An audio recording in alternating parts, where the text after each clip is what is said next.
Hello guys, my self Manisha Yadav and नया channel है हमारा।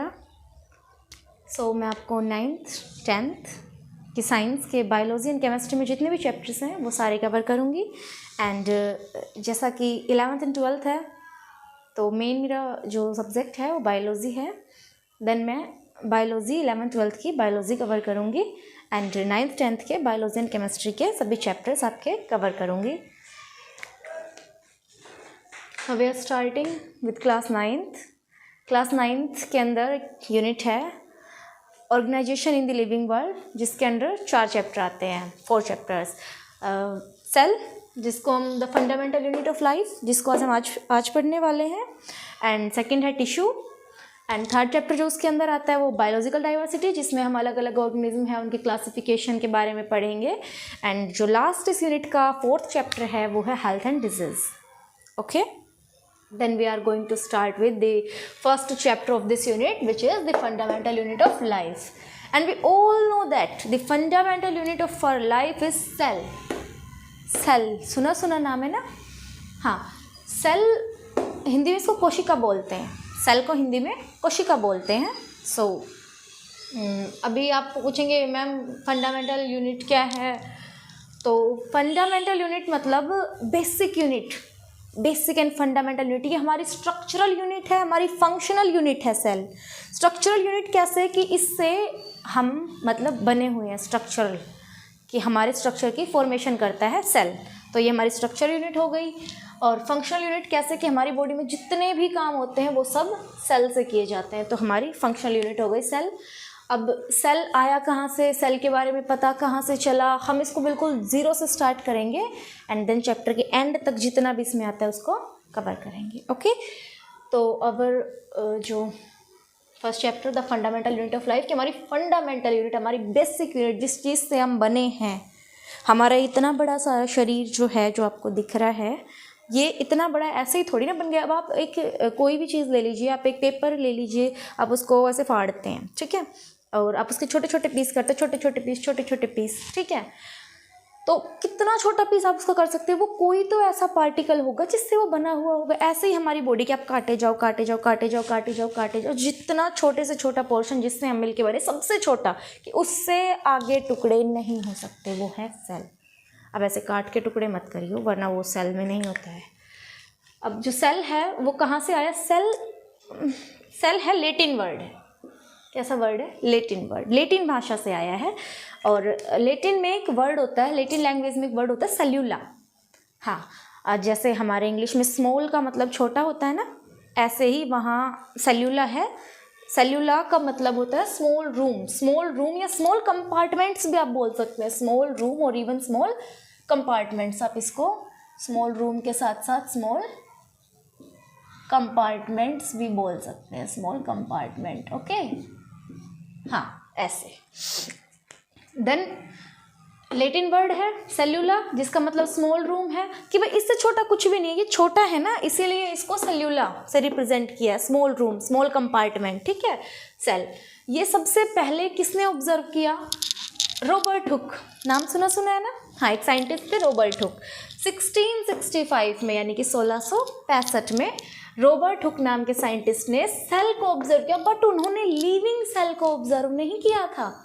उन्होंने ऑब्जर्व किया था डेड सेल को। उन्होंने जिस सेल को ऑब्जर्व किया था वो उन्होंने कॉर्क से ऑब्जर्व किया था। Thin slice of cork, thin मतलब होती है स्लाइस। अब आप ये पीने वाली स्लाइस मत समझिएगा प्लीज़। अब इसमें है ना कि थिन स्लाइस मतलब पतले पतले से टुकड़े से कॉर्क के। अब आप कहेंगे कॉर्क क्या होता है मैम, तो बताते हैं। कॉर्क होता है, जैसे आपने कभी पेड़ देखा होगा ना, पेड़ के अंदर बार्क तो पता होगा ना, जिसे ब्राउन पोर्शन जो तना होता है ना पेड़ का, जैसे पेड़ है उसका जो नीचे वाला पोर्शन, ऊपर तो लीव्स होती है, धरती के नीचे रूट्स होती है, जो वो ब्राउन पोर्शन होता है ना, जिसे हम बार्क बोलते हैं। हाँ, उसी के ही अंदर होता है कॉर्क, ठीक है। इसको ये मतलब बार्क से आता है, जो पेड़ का बार्क होता है ना, तना, वहाँ से मिलता है कॉर्क। अब कॉर्क की स्ट्रक्चर कैसी होती है? हनी कॉम्ब, मधुमक्खी का छत्ता देखा है कभी? ये देखो, हम दिखाते हैं। इस तरीके का होता है ना मधुमक्खी का छत्ता। तो ये जो कॉर्क है ना, जब आप इसको माइक्रोस्कोप के अंदर देखोगे, अब माइक्रोस्कोप से याद आया कि मैम रॉबर्ट हुक 1665 में हुआ करते थे, उन्होंने 1665 में सेल को डिस्कवर किया। लेकिन फिर उस टाइम माइक्रोस्कोप था? नहीं बच्चा, उस टाइम माइक्रोस्कोप नहीं था। उस टाइम इनका रॉबर्ट हुक का, मिस्टर रॉबर्ट हुक का सेल्फ डिजाइंड माइक्रोस्कोप था। इन्होंने खुद ही माइक्रोस्कोप डिस्कवर किया था एंड इन्होंने अपने ही डिस्कवर किए हुए, अपने ही बनाए हुए माइक्रोस्कोप से देखा था। जो बार्क ऑफ ट्री थी वहाँ से इन्होंने कॉर्क लिया और कॉर्क को इन्होंने देखा तो इनको हनी कॉम्ब लाइक, मधुमक्खी के छत्ते जैसे स्ट्रक्चर इनको दिखाई दी थी। ठीक है, तो वो इस तरीके की थी, जिनके अंदर बहुत छोटे छोटे कंपार्टमेंट्स थे। छोटे छोटे कंपार्टमेंट्स लगा लीजिए, छोटे छोटे रूम लगा लीजिए, स्मॉल कंपार्टमेंट या स्मॉल रूम, तभी तो इसका नाम ये पड़ा था सेल्यूला। देखिए बायोलॉजी कुछ भी रटने का नहीं है, आप समझिए, हर एक टर्म का अपने अंदर ही एक मतलब है। अगर आप उस टर्म को समझ ले वो ओरिजिन कहाँ से हुई है और उस लैंग्वेज में उसका मतलब क्या है, देन आपको डेफिनेशन भी याद करने की ज़रूरत नहीं है। ठीक है, फॉर एन एग्जाम्पल एक छोटा सा बता देती हूँ आपको इसके अलावा कुछ। बायोलॉजी, अब बायोलॉजी 2 वर्ड से बना है, बायो प्लस लॉजी। ठीक है, बायो का मतलब होता है लाइफ, लॉजी का मतलब होता है study. Then what is biology? The study of life is known as biology. याद तो कुछ करना ही नहीं पड़ा, अगर वर्ड्स के मीनिंग समझ लिए तो डेफिनेशन ऑटोमेटिकली बन के आ गई। तो हनीकॉम्ब लाइक स्ट्रक्चर है, मधुमक्खी के छत्ते जैसे स्ट्रक्चर है इस तरीके की, जिसके अंदर बहुत से मैनी लिटिल कंपार्टमेंट्स, बहुत से छोटे छोटे कंपार्टमेंट्स जिसके अंदर है इस हनीकॉम्ब लाइक स्ट्रक्चर के अंदर इस तरीके के। ये हनीकॉम्ब लाइक स्ट्रक्चर है, इसमें ये देखो ये वाला पोर्शन है, ये वाला है, ये है, ये है, तो ये छोटे छोटे कंपार्टमेंट से हो गए ना रूम से, उन्होंने इसको सेल बोला था। तो अब जो बार्क है, जो तना है, वो लिविंग तो है नहीं। फॉर योर काइंड इन्फॉर्मेशन, जो लीव्स है ना वो प्लांट का लिविंग पार्ट है, बार्क लिविंग पार्ट नहीं है, बार्क डेड पार्ट है। ठीक है, तो इन्होंने लिविंग सेल को ऑब्जर्व नहीं किया ना, रॉबर्ट हुक ने डेड सेल को ऑब्जर्व कर लिया। हाँ जी ठीक है, चलते हैं अभी। तो अब लिविंग सेल को मैम किसने डिस्कवर किया और कैसे किया? अब जो ये है ना लीवेनहुक ने अपना खुद का, इन्होंने भी अपना खुद का माइक्रोस्कोप बनाया भाई। ठीक है, लीवेनहुक ने 1674 में, यानी कि इनसे 9 ईयर्स लेटर, ठीक है, रॉबर्ट हुक जी से 9 ईयर लेटर लीवेनहुक ने, जिनका पूरा नाम एंटोन वैन लीवेनहुक या किसी किसी बुक में एंटोनी वैन लीवेनहुक है। ठीक है, और किसी किसी में सिर्फ लीवेनहुक भी अगर आपको याद है तो इट्स ओके। ठीक है, तो पहली लिविंग सेल इन्होंने ऑब्जर्व की 1674 में। इन्होंने तालाब के पानी में, यानी कि पॉन्ड वाटर में, इन्होंने पहली लिविंग सेल को ऑब्जर्व किया था, एंटोन वैन लीवेनहुक ने, पॉन्ड वाटर के अंदर। ओके, अब आते हैं, लीवेनहुक जी ने कर लिया, इन्होंने अपना देखा तो इन्होंने एक क्या है, जैसे आप लोगों को तालाब का पानी आप लोगों ने देखा ना, तालाब के पानी के जैसे आप माइक्रोस्कोप से देखोगे यार, तालाब का पानी छोड़ो, आप किसी भी चीज़ को अगर देखोगे ना, अगर आप दही को भी देखोगे ना, अगर आपने कभी इलेक्ट्रॉन माइक्रोस्कोप से या जनरल माइक्रोस्कोप से अगर आपने दही को देख लिया तो आप उसको खा नहीं सकते। उसमें लैक्टोबैसिलस नाम का एक बैक्टीरिया होता है, वो इतने ज़्यादा होते हैं, इतने सारे छोटे छोटे छोटे छोटे छोटे छोटे लिविंग ऑर्गेनिज्म हैं हमारे नियर अराउंड में, जिनको हमने नेक्ड आइज से, नेक्ड आइज मीन्स ऐसी नॉर्मल आंखों से, ठीक है, नहीं देख सकते।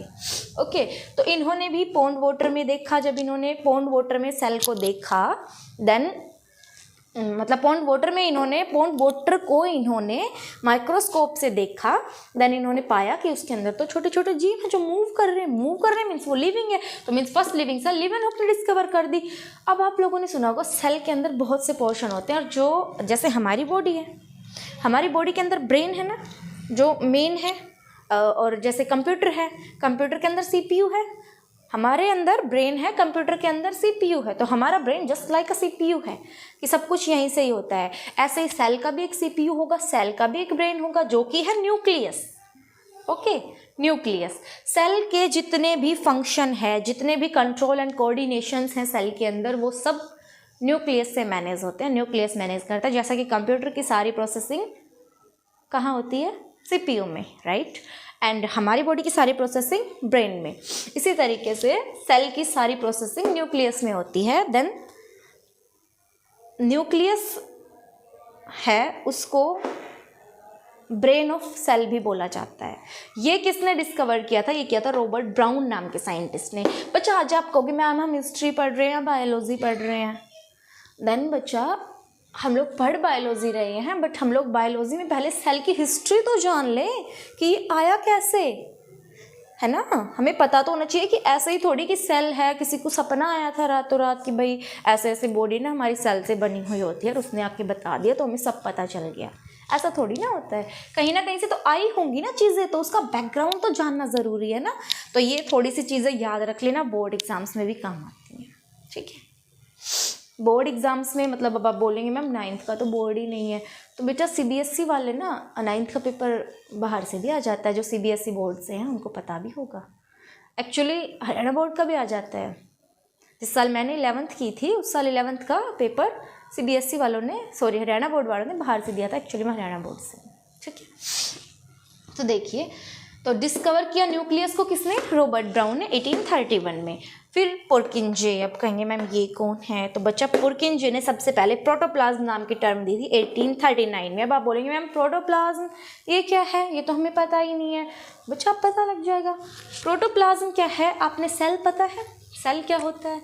ये सेल है, ये सेल, ये इसके अंदर का न्यूक्लियस, ये इधर जो भरा हुआ है ये पूरा साइटोप्लाज्म। ठीक है, तो जितना भी इस सेल के अंदर फ्लूइड भरा हुआ है, फ्लूइड यानी कि लिक्विड भरा हुआ है, इस सेल के अंदर जो भी फ्लूइड है, लिक्विड है, उसको हम बोलेंगे प्रोटोप्लाज्म। ठीक है, तो प्रोटोप्लाज्म टर्म को किसने सबसे पहले बताया था? पुरकिंजे नाम के साइंटिस्ट ने।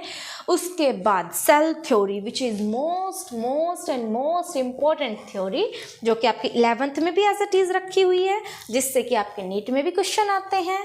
ठीक है, देन जिनको आगे जाके मेडिकल फील्ड चाहिए वो तो प्लीज़ बहुत ध्यान से देखिए। ठीक है, सेल थ्योरी किसने दी थी? सेल थ्योरी देने में 2 साइंटिस्ट का रोल था बच्चा, 2 साइंटिस्ट का रोल था। And who are these? Schleiden and Schwann, Schleiden and Schwann. ठीक है, स्क्लेडियन ने 1838 में वर्क किया था और स्वान ने 1839 में वर्क करके सेल थ्योरी दिया था। अब बोलेंगे ma'am what is cell theory? तो बच्चा बताते हैं, धीरे धीरे बताते हैं। पहले आप या तो वीडियो को पॉज करके इसको नोट डाउन कर लीजिए इतने को, क्योंकि बेटा नोट्स बहुत इंपॉर्टेंट है। नोट्स के बिना आप भूल जाएंगे पढ़ा क्या था, चाहे कितना ही अच्छा समझ आ जाए, कोई कितना ही अच्छा एक्सप्लेन कर ले, नोट डाउन नहीं किया था भूल जाएंगे। वीडियो को पॉज कीजिए, इसको लिख लीजिए। मैं हट रही हूँ सामने से, बस 1 मिनट दीजिए मुझे। ठीक है, या फिर अगर आपको बाद में लिखना है, अभी वीडियो पॉज करके नहीं लिखना, तो मेरे हटते ही यहाँ से स्क्रीनशॉट ले लीजिए, मैं 2 मिनट बाद में आती हूँ।